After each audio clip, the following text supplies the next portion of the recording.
मौर्य जी, कृपया ये बताने का कष्ट करें कि उत्तर प्रदेश में वर्तमान विधानसभा चुनाव के दौरान कांग्रेस की स्थिति परिस्थिति क्या होगी?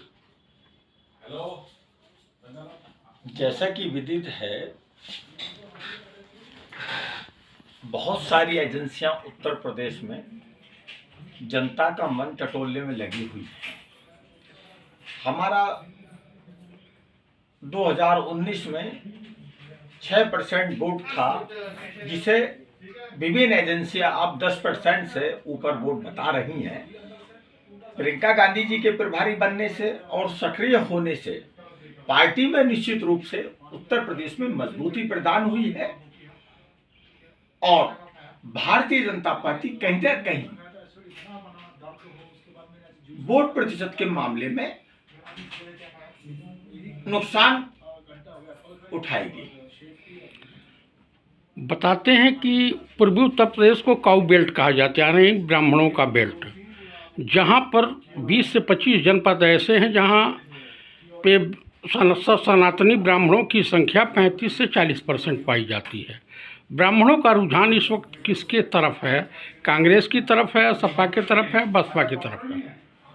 देखिए, अभी ब्राह्मण समाज का रुझान किसी भी दल के साथ निश्चित नहीं है। अभी वो माहौल और जनता के मन को और परिस्थितियों को समझने का प्रयास कर रहा है। ये बताइए कि ब्राह्मण मतदाता भाजपा के साथ रहेगा या कांग्रेस के साथ जाएगा? देखिए,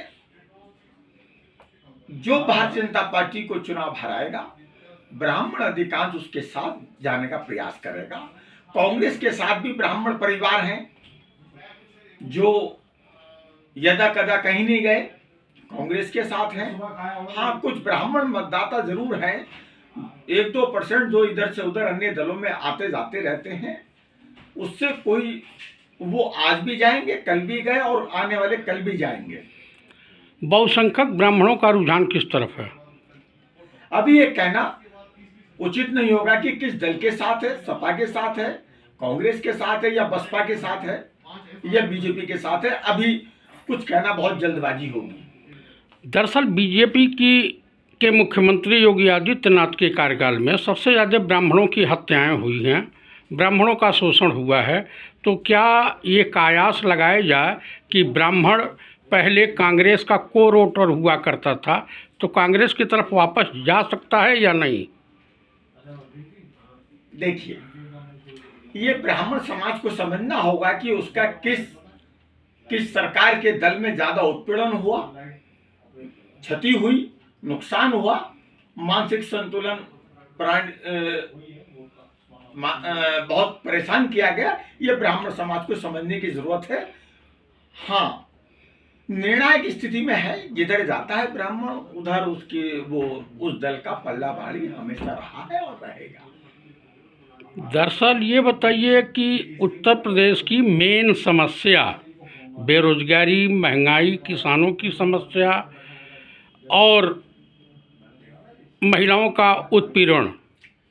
देखिए, महंगाई हो या बेरोजगारी हो, समय समय पर सभी दल इस मुद्दे को अपना चुनावी मुद्दा बनाते रहे हैं। और अगर सकारात्मक किसी दल ने बेरोजगारी, महिलाओं की सुरक्षा, किसानों की रक्षा, किसानों के हितों की अगर रक्षा की है, वो कांग्रेस पार्टी ने की है। ना कभी समाजवादी ने की है और ना कभी बहुजन समाज पार्टी ने की है।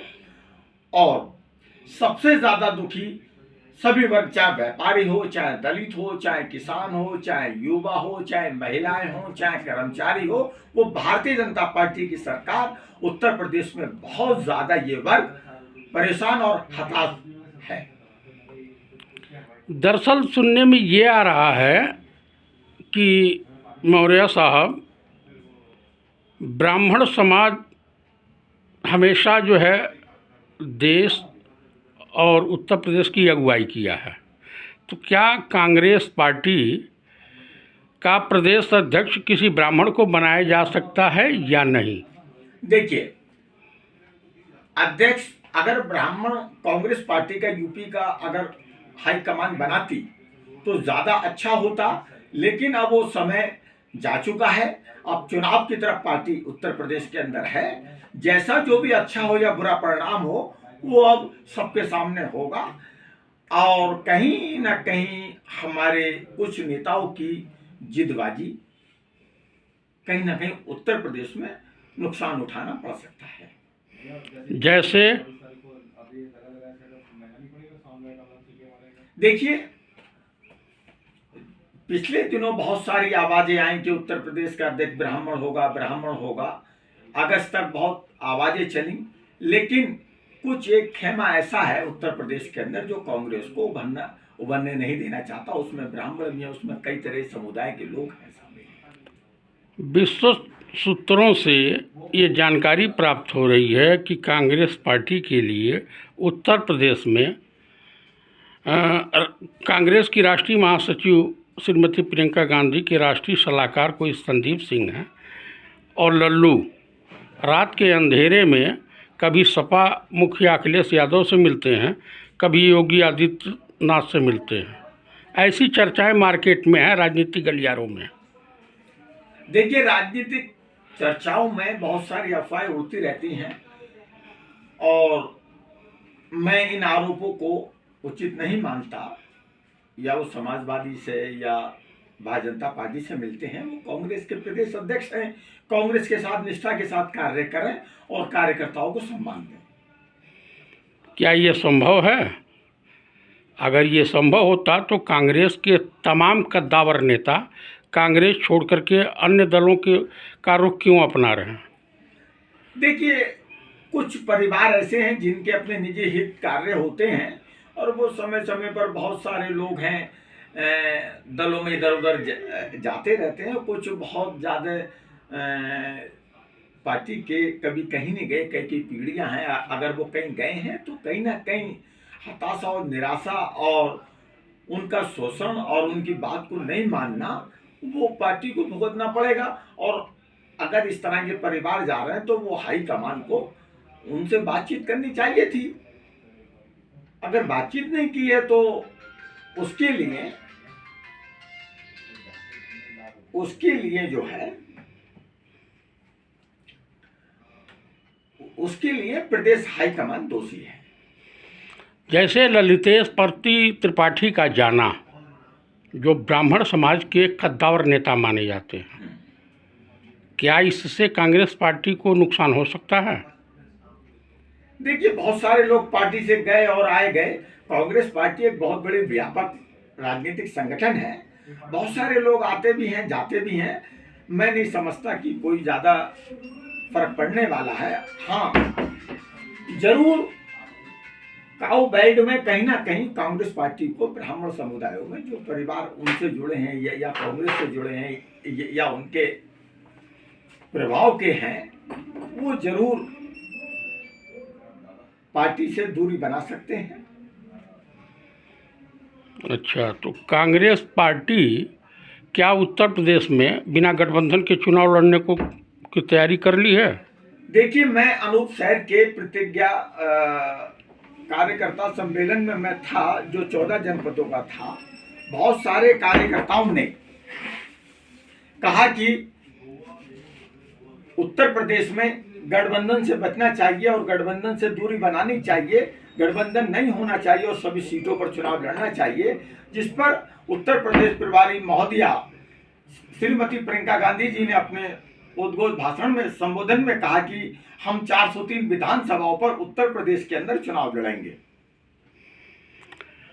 तो उस स्थिति में क्या आपके पास बूथ स्तर पे कार्यकर्ता हैं? देखिए, संगठन को मजबूत करने के लिए न्याय, पंचायत और ग्रामीण स्तर पर कार्य चल रहा है, और उसी के चरण में ये प्रतिज्ञा यात्राएं और कांग्रेस संदेश और तमें पद यात्राएं और हर विधानसभा में 8-8 नुक्कड़ सभाएं, प्रतिरोज 10 किलोमीटर की पद यात्रा क्षेत्रीय नेताओं के द्वारा सुनिश्चित की गई है, जो कार्यक्रम उत्तर प्रदेश में चल रहे हैं। अच्छा, लेकिन चर्चा ये है कि कांग्रेस का संगठन उत्तर प्रदेश में मजबूत नहीं है।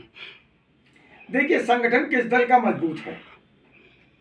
मैं तो नहीं समझता कि समाजवादी का संगठन मजबूत है या बहुजन का संगठन मजबूत है या भारतीय जनता पार्टी का मजबूत है। भारतीय जनता पार्टी का संगठन इसलिए मजबूत है कि उसने देश के अंदर और प्रदेश के अंदर धर्म की अफीम सुमा रखी है जनताओं को, और जनता उस अफीम के नशे में, धर्म के नशे में चूर है। किसी दल का जमीनी स्तर पर संगठन मजबूत नहीं है, ये कहना गलत होगा कि फला दल का संगठन मजबूत है। धन्यवाद आपकी से वार्ता करने के लिए। आपने बहुत, आपके सुझाव और अच्छे लगे। आपने अपने पार्टी का जो रुख साफ किया, इसके लिए आपको धन्यवाद।